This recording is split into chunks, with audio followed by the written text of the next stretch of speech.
Hello students, how are you? I hope you all are fine and fit at your home.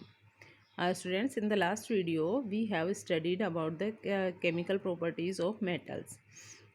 In that chemical properties, we have studied all the property in which one more is there, in which ionic bonds are made. Okay एक property और थी last वाली जिसमें ionic bond बनता है. Ionic bond are known as the electrovalent bond also.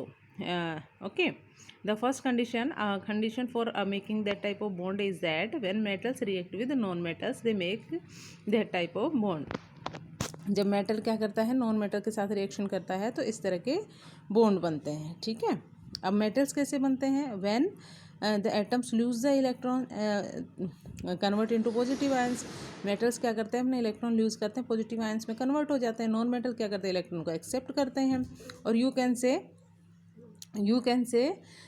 in a valence shell of an atom, if they have the 1, 2 or 3 electron in the last shell, they are called the metals, and if they have the 4, 5, 6, then they are known as the non metals. And for maybe in the metals also, it is an intermediate number of electrons. Okay, yeah, so you can say you have studied about the octet rule also.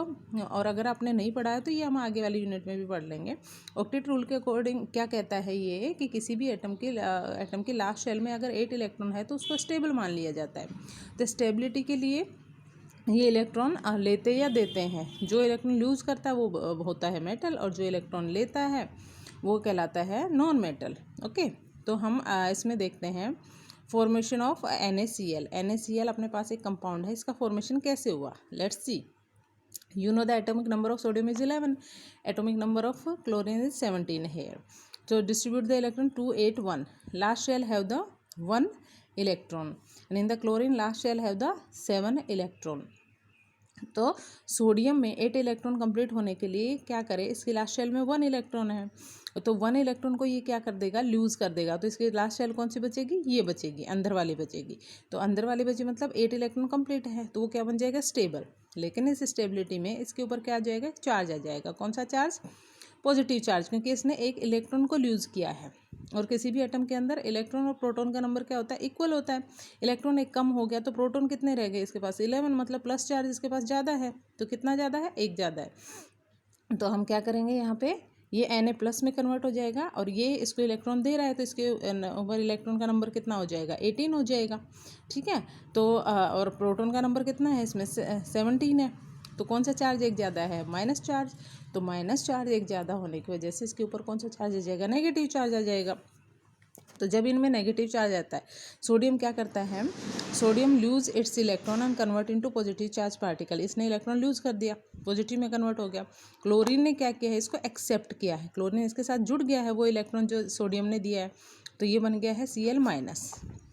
Now they are formed into cations. Positive ions are called cations, negative are known as the anions. ये आपस में जुड़ जाते हैं. जब ये जुड़ते हैं तो इनके बीच में एक फोर्स, अपोजिट चार्जेस हैं तो इनके बीच में एक अट्रैक्शन फोर्स काम करता है. उस फोर्स को बोलते हैं अपन इलेक्ट्रोस्टैटिक फोर्स. कौन सा फोर्स बोलते हैं, इलेक्ट्रोस्टैटिक फोर्स. और ये जो फोर्स अपोजिट आयंस के बीच में जो होता है ये स्ट्रॉन्ग फोर्स होता है. तो इस तरह से जो बॉन्ड बनता है वो बहुत ही स्ट्रॉन्ग बॉन्ड बनता है. अब हम इसमें देख सकते हैं कि सोडियम ने क्या किया है, यहाँ पे इट लूज इट्स इलेक्ट्रॉन, और लॉस ऑफ इलेक्ट्रॉन को अपन क्या बोल सकते हैं, ऑक्सीडेशन. ठीक है, और chlorine it gain the electron so it convert into negative ions. So gain of electron is known as the reduction. ठीक है, और अपन ये कह सकते हैं कि एक आयनिक बॉन्ड फॉर्मेशन के अंदर रिएक्शन कैसी होगी, रेडॉक्स हो जाएगी, क्योंकि इसमें ऑक्सीडेशन और रिडक्शन दोनों प्रोसेस हो रहे हैं. Clear about that. To learn this oxidation reduction you can learn OL and RIG. OL means oxidation is losing electron and reduction is gain of electron. Okay, तो इससे हमें पता चल जाएगा.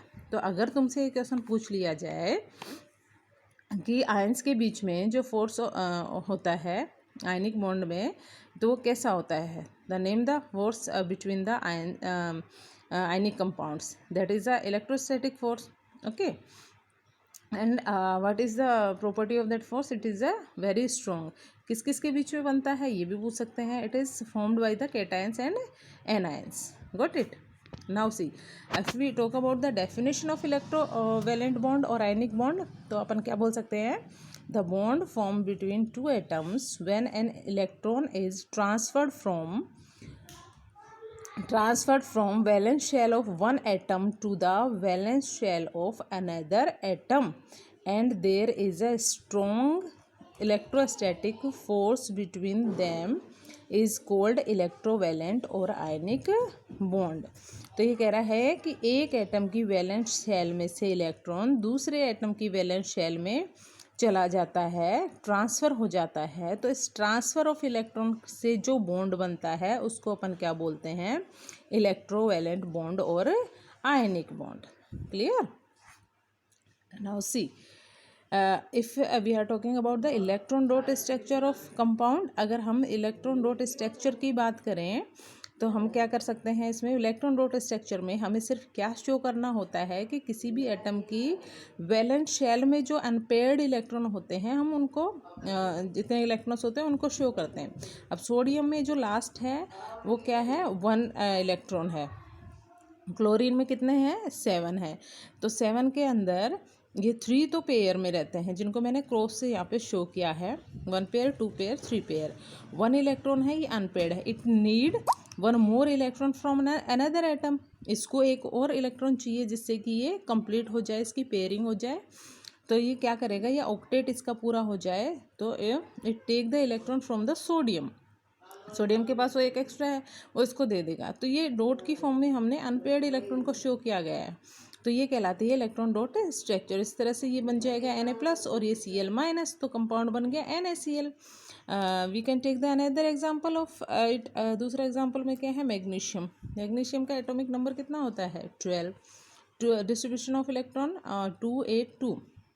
it have the 2 unpaired electron in the last valence shell.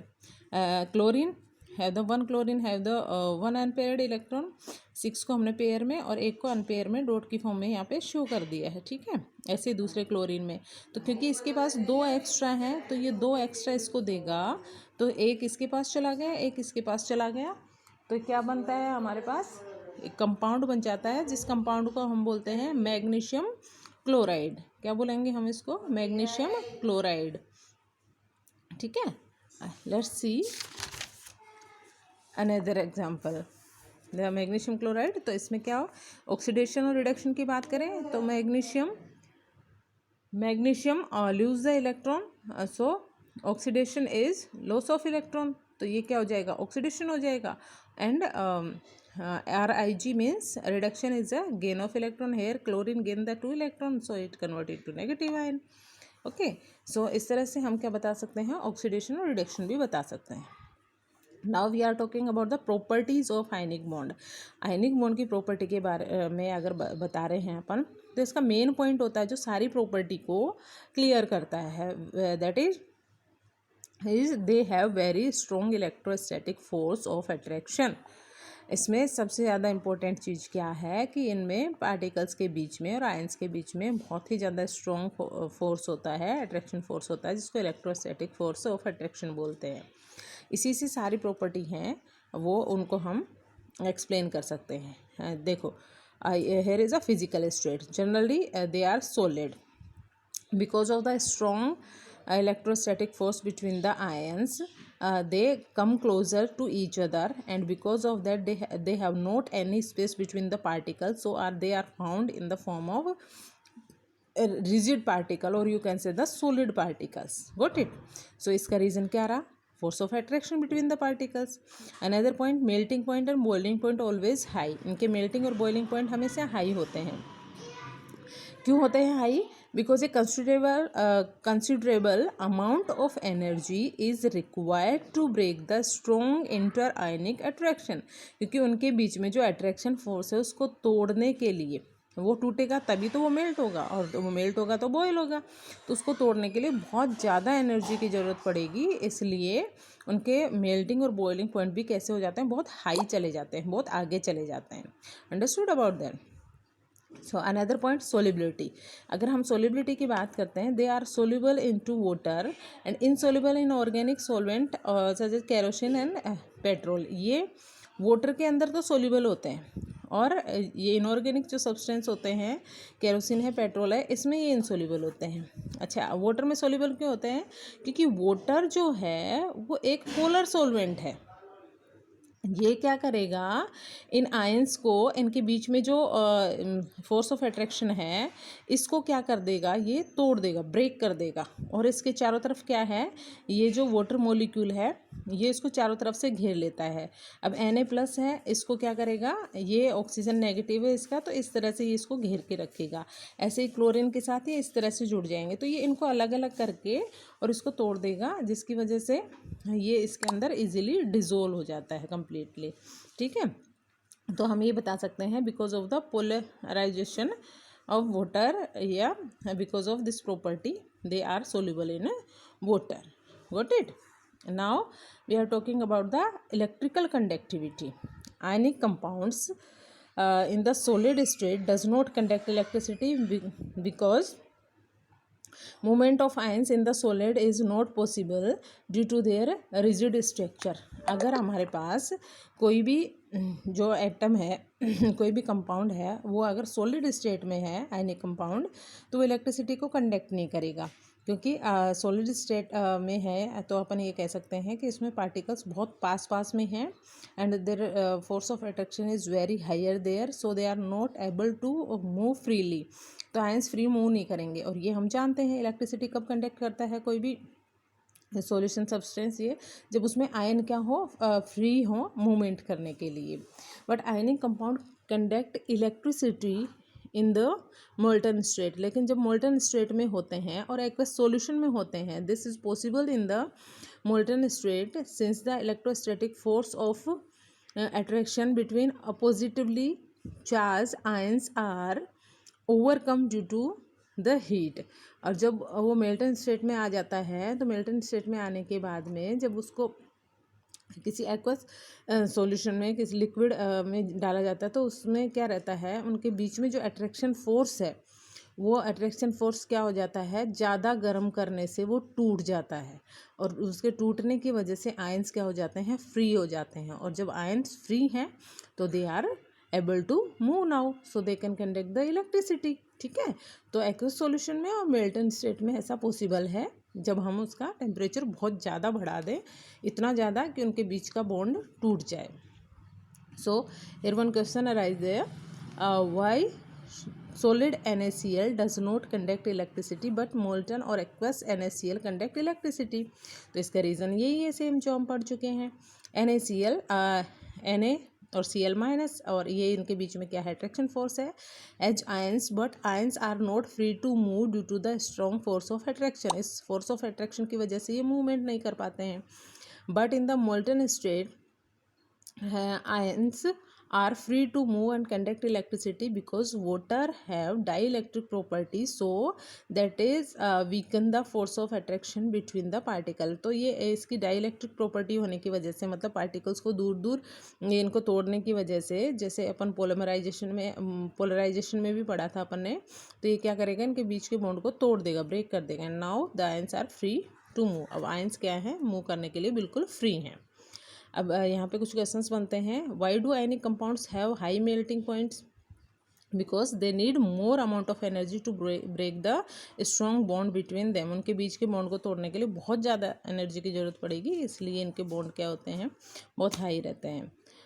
So here is some question which are given to you for the solving that, write the electron dot structure for the sodium, oxygen and magnesium. इनकी electron dot structure बनानी है। अगर आपको atomic number पता है, valence shell में कितने electron आएंगे, तो आप इलेक्ट्रॉन डॉट स्ट्रक्चर इनकी शो कर सकते हो। Show the formation of sodium oxide and magnesium oxide as a transfer of electron. जैसे अपन ने आयनिक कंपाउंड बनाए थे, तो ट्रांसफर ऑफ इलेक्ट्रॉन को शो करके हम इनको बनाएंगे। What are the ions present in this compound? इनमें जो आयंस हैं वो कौन कौन से आयन प्रेजेंट होते हैं, ये हमें बताना है। So this is about the ionic compound. Thank you.